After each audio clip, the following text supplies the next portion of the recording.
Termina amanhã, 15, o prazo de entrega pelos tribunais de contas. O Tribunal de Contas da União entrega ao Tribunal Superior Eleitoral e os tribunais de contas dos estados entregam aos tribunais regionais eleitorais as listas que nós chamamos de listas dos fichas sujas. São aqueles gestores da administração pública federal, estadual e municipal que, na visão dos tribunais de contas, desviaram recursos públicos dos municípios, dos estados e da União.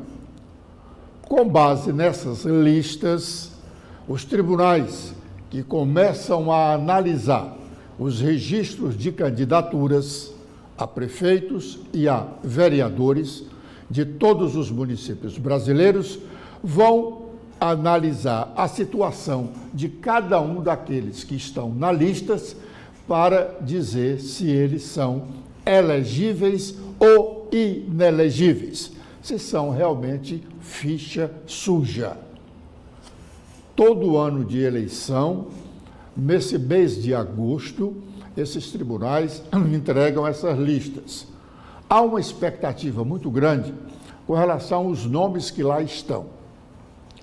Às vezes, os nomes se repetem, porque o administrador teve mais de um tempo na gestão.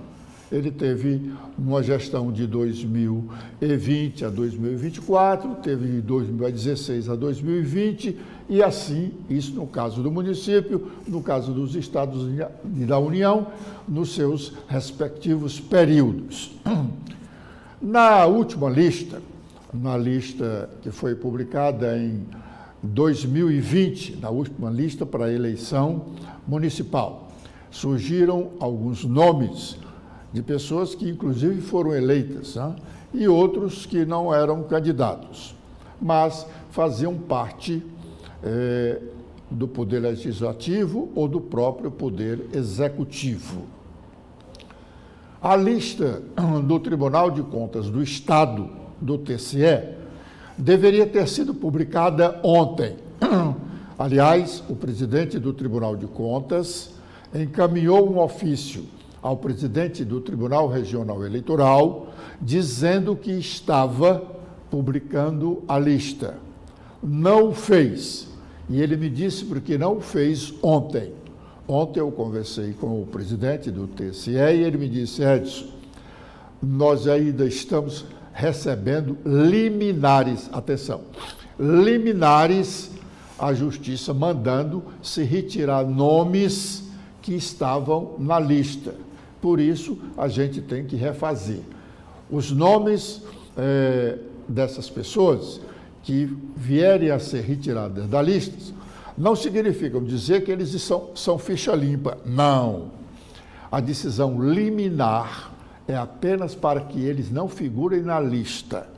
Os processos de condenação por desvio de recursos ou administração imprópria, os processos estão julgados e estão lá. Eles estão condenados pelos tribunais de contas.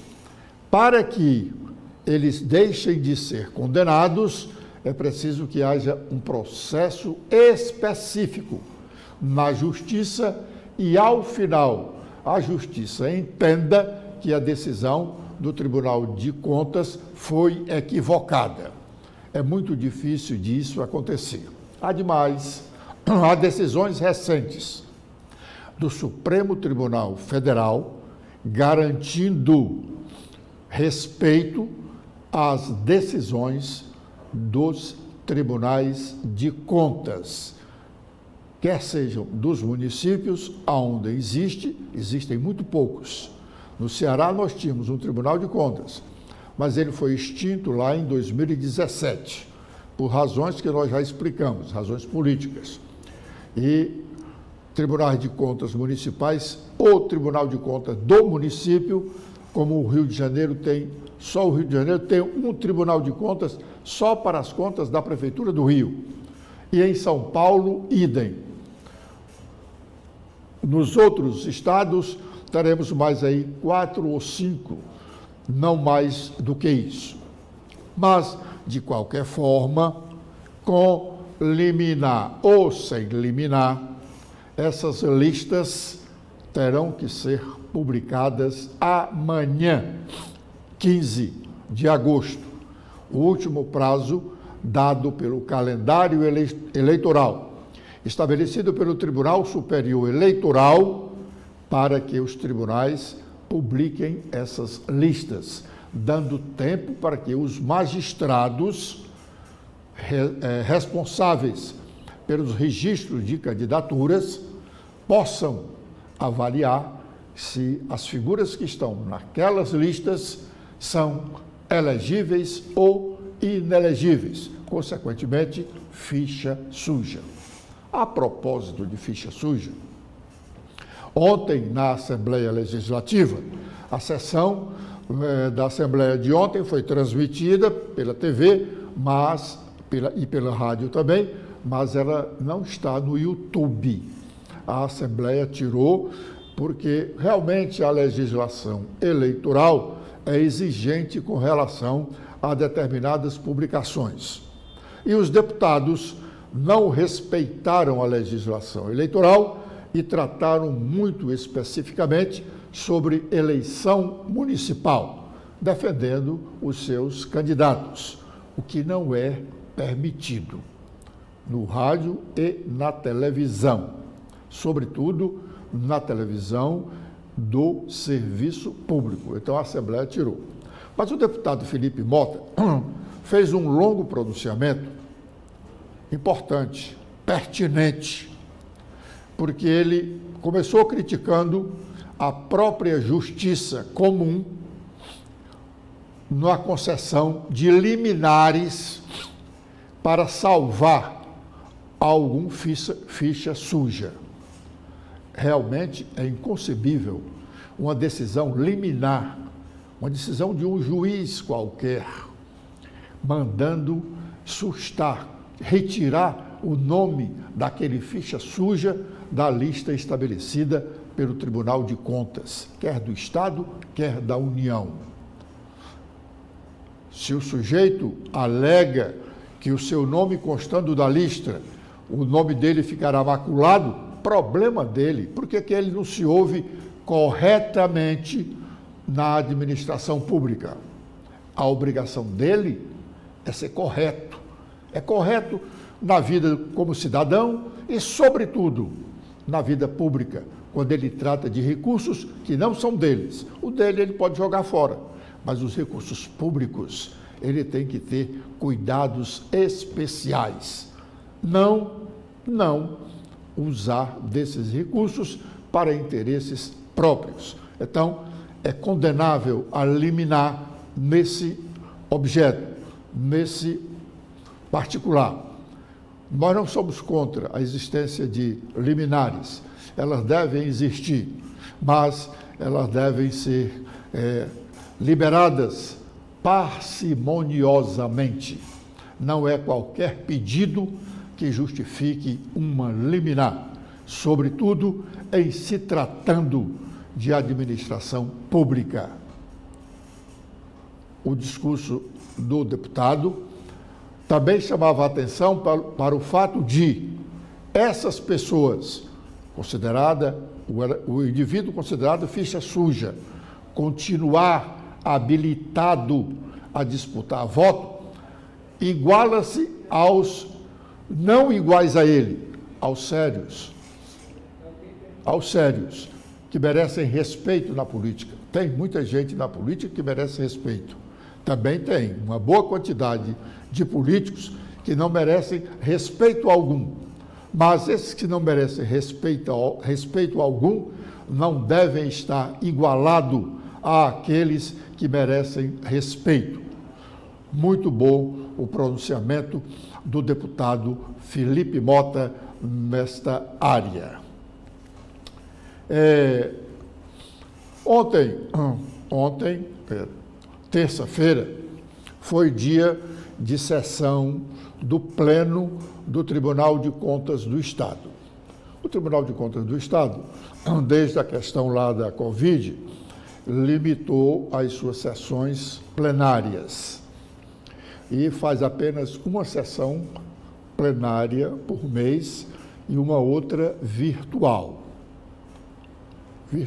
ou mista, que reúne conselheiros no plenário e conselheiros utilizando a internet para participar da sessão. Ontem foi um dos dias de sessão plena e eu fui acompanhar a sessão. Gosto de acompanhar as sessões do tribunal porque tem algumas informações lá que são interessantes para a sociedade. As sessões do tribunal são abertas, são públicas, mas muito pouca gente para ir assistir uma sessão do Tribunal de Contas ou do Tribunal de Justiça, da própria Assembleia. Pouca gente para assistir. No plenário, nas galerias, não vai ninguém. Hoje, porque as galerias estão fechadas, mas até recentemente, muito pouca gente ia lá a assistir uma sessão da Assembleia, lá das galerias. Pois bem, quando eu chego no tribunal, um cidadão se dirige a mim e diz: ô Edson, vou te dar aqui uma notícia que é inusitada para ti, viu? Ele me gozando.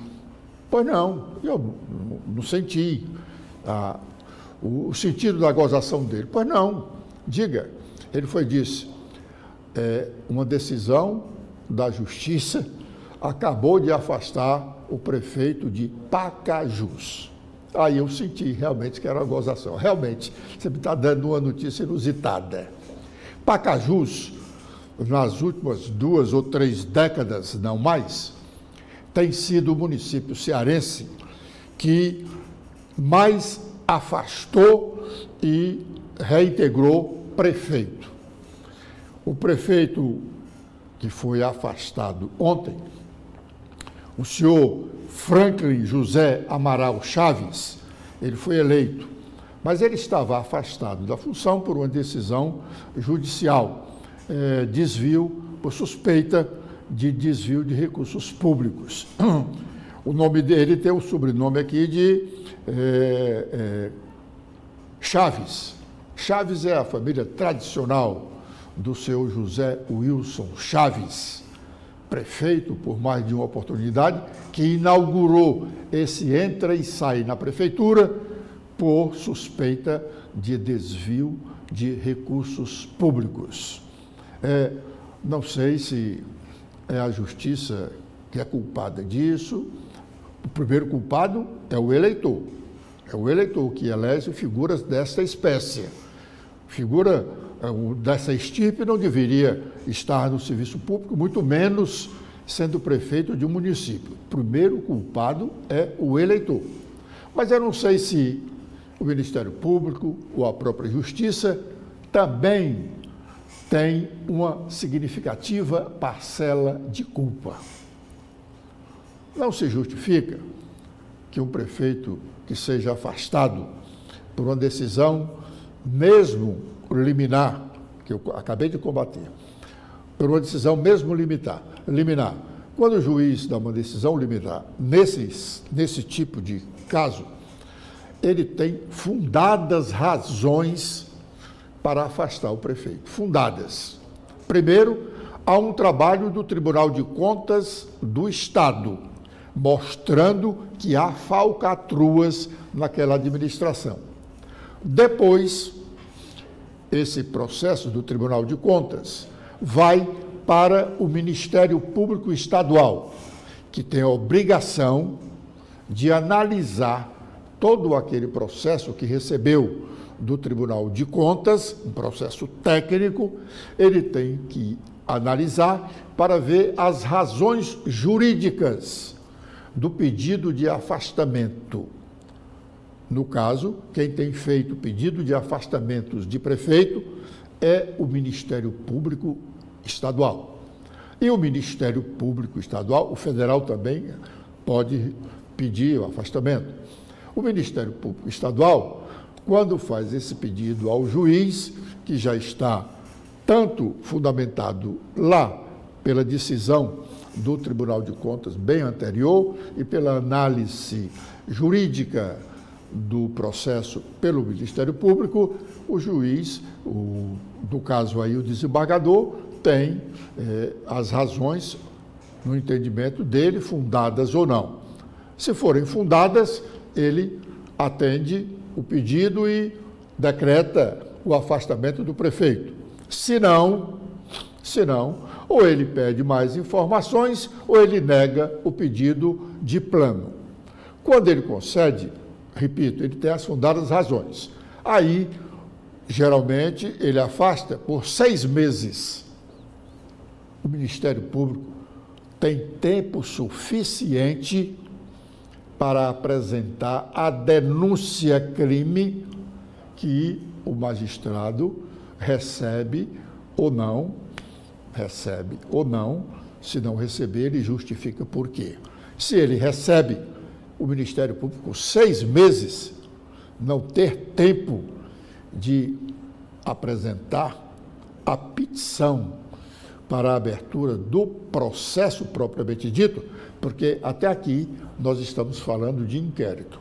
Só depois da petição do Ministério Público requerendo a abertura do processo e o recebimento dessa denúncia é que há realmente o processo sobre aquele ou aqueles crimes atribuídos ao prefeito. 6 meses é tempo suficiente, mesmo que se alegue que há muito trabalho no Ministério Público. Mesmo que se alegue isso, há tempo suficiente para apresentar a denúncia. Há casos de prefeito afastados que voltaram 6 meses depois, porque sequer a denúncia foi apresentada. Isso pode até ser comparado, e os advogados conhecem muito bem isso, boa parte da sociedade também, às questões dos homicídios. Se o réu o suspeito da prática do crime está preso, o Ministério Público tem um prazo de elaboração da peça que eles chamam vestibular, para que o juiz tenha razões para manter o acusado preso. Se ele não apresenta o processo, a petição inicial para a abertura de um processo contra o prefeito afastado, o juiz não pode cometer a arbitrariedade de deixar o prefeito afastado e ele volta. E a sociedade não cobra do Ministério Público, que é o seu representante. Pois bem, essa foi a gozação que me fizeram ontem na entrada do Tribunal de Contas do Estado. O prefeito de Pacajus foi afastado. Ora, quantos já foram afastados do cargo nesse município de Pacajus? Nós vamos fazer um rápido intervalo e já estaremos de volta com a nossa participação aqui no primeiro bloco de notícias desta manhã.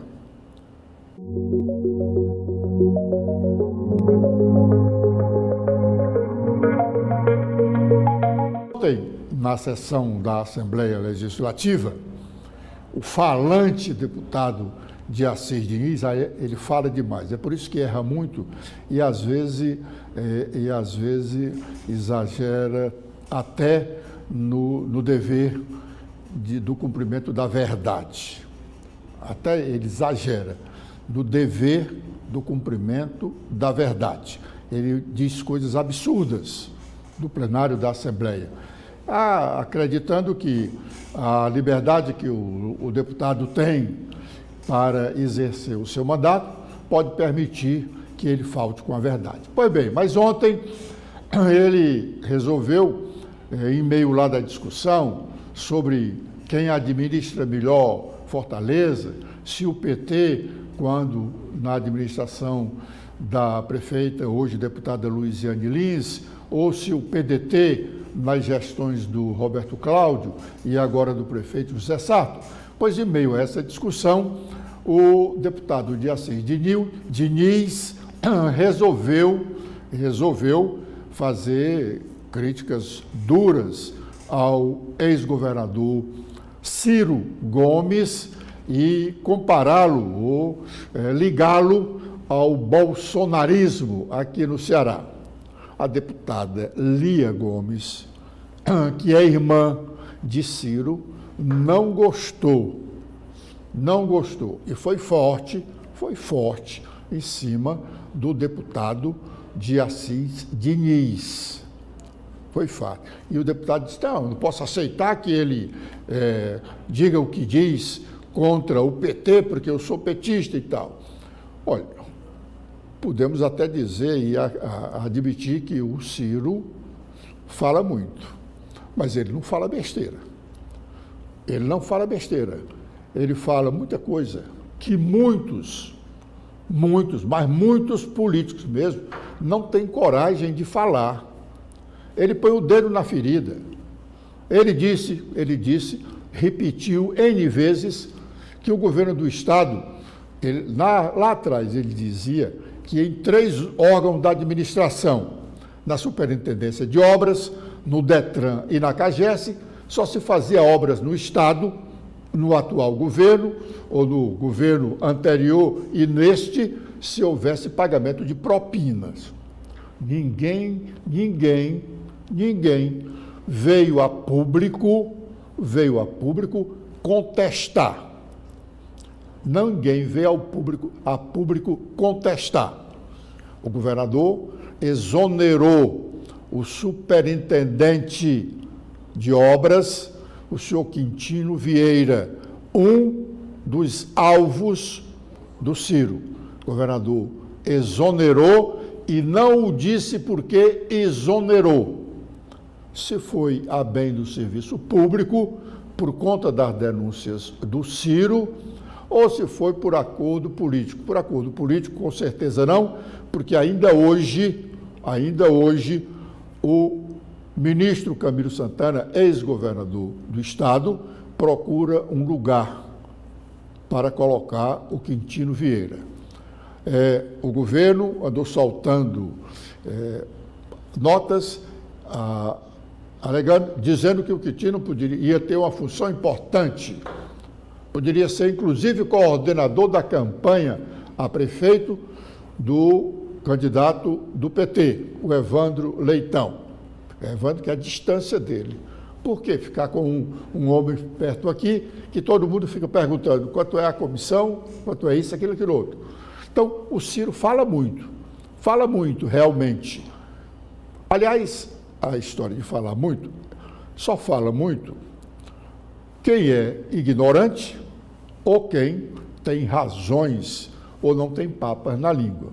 O ignorante, ele fala muito, fala sobre tudo que ele não sabe, sobre tudo que ele não tem o mínimo de informação, sobre tudo que ele quer enganar, ludibriar a sociedade.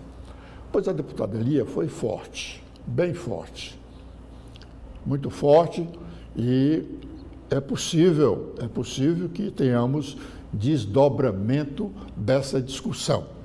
No fundo, quem acaba perdendo com esse palavreado, com esse destempero porque é desinformado, do deputado de Assis Diniz, e também, não é o caso aqui desse tema, do líder do governo, Romeu Aldigueri, quem acaba perdendo é o próprio governo, porque se tem algumas pessoas que são oposição, mas aqui e acolá cedem para votar a favor do governo, essas pessoas não toleram a posição desses 2 deputados, o de Assis e o Romeu Aldigueri.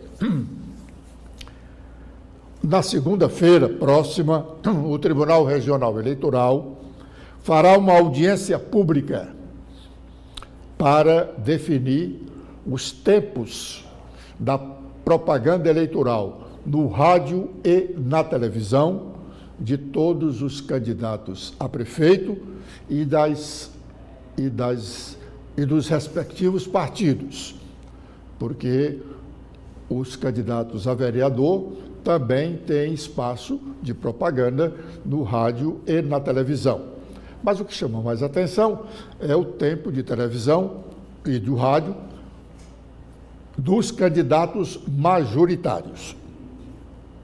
Ontem, o Tribunal Superior Eleitoral publicou uma matéria no seu site, que já vai estar no blog do Edson Silva, dizendo quantos deputados tem cada partido na Câmara dos Deputados.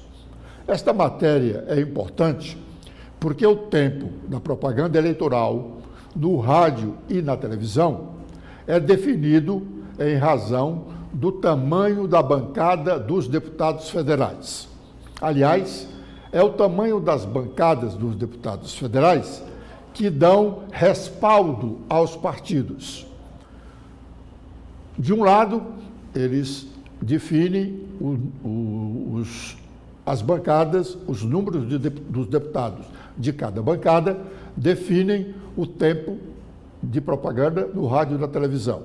De outro, esses mesmos números definem o quanto cada partido tem para o fundo partidário.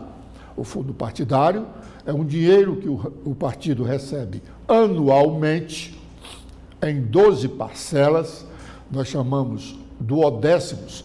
A cada mês ele recebe o duodécimo da sua cota do fundo partidário. Esse dinheiro é para a administração do partido. No ano eleitoral ou para o ano eleitoral, é criado um fundo eleitoral. Fundo partidário administra o partido. Fundo eleitoral é para o gasto da campanha eleitoral de cada partido. Esse quanto cada partido receberá dos quase 5 bilhões de reais que a União gastará na campanha eleitoral, só com os partidos, porque a União, o erário federal, também solta dinheiro para os gastos da burocracia da eleição. Esses recursos são administrados pelo Tribunal Superior Eleitoral, que distribui aos tribunais regionais eleitorais de acordo com as necessidades de cada estado. Pois bem, segunda-feira teremos essa audiência pública para a definição do tempo da propaganda eleitoral no rádio e na televisão. Enquanto isso, os candidatos majoritários que já pediram registro de suas candidaturas aqui em Fortaleza já entregaram à Justiça Eleitoral suas propostas para o governo municipal. Cada um dos candidatos apresenta sua proposta. Uns apresentam uma proposta bem mais detalhada, outros apresentam bem mais simples. Aqui, por exemplo, eu tenho cópia já dos projetos de 4 candidatos. Do André Fernandes, do Capitão Wagner, do Eduardo Girão e do Evandro Leitão. A do André é muito simples, 2 laudas. Não diz coisa com coisa. Vamos esperar que no curso da campanha ele diga alguma coisa sobre o que pretende fazer se for eleito prefeito de Fortaleza. Eu estou citando aqui pela ordem alfabética. Citei o André, citei o Capitão Wagner, citei o Eduardo Girão e o Evandro Leitão, pela ordem alfabética. O Capitão Wagner foi o que apresentou uma proposta mais volumosa. Ele diz aqui, ele tem propostas aqui que preencheu 103 páginas. Tome papel, não é? ele fala até de criar uma nova secretaria para a Prefeitura de Fortaleza. E ele tem combatido o número de secretarias. O plano de governo do Eduardo Girão é mais modesto, né? É mais modesto, tem apenas 14 páginas, mas também está bem organizadozinho, como está organizado o do capitão Wagner. O do André, que eu citei aqui, que é muito simples, ele tem aqui exatamente quantas laudas? 4 laudas. E não tem cabeçalho, a gente identifica aqui só pelo nome que eu coloquei em cima. Não tem. O do Evandro Leitão também é bem organizadozinho, tem apenas também 14 páginas. O do Sarto também está igual ao do André, não na apresentação. Ele tem mais algumas informações aqui propostas, né? Mas bem menor na exposição aqui do que o do capitão Wagner. No curso da campanha, nós vamos esmiuçar o que eles estão propondo aqui e vamos convidar professores, vamos convidar representantes da academia, da universidade, para criticar esses projetos.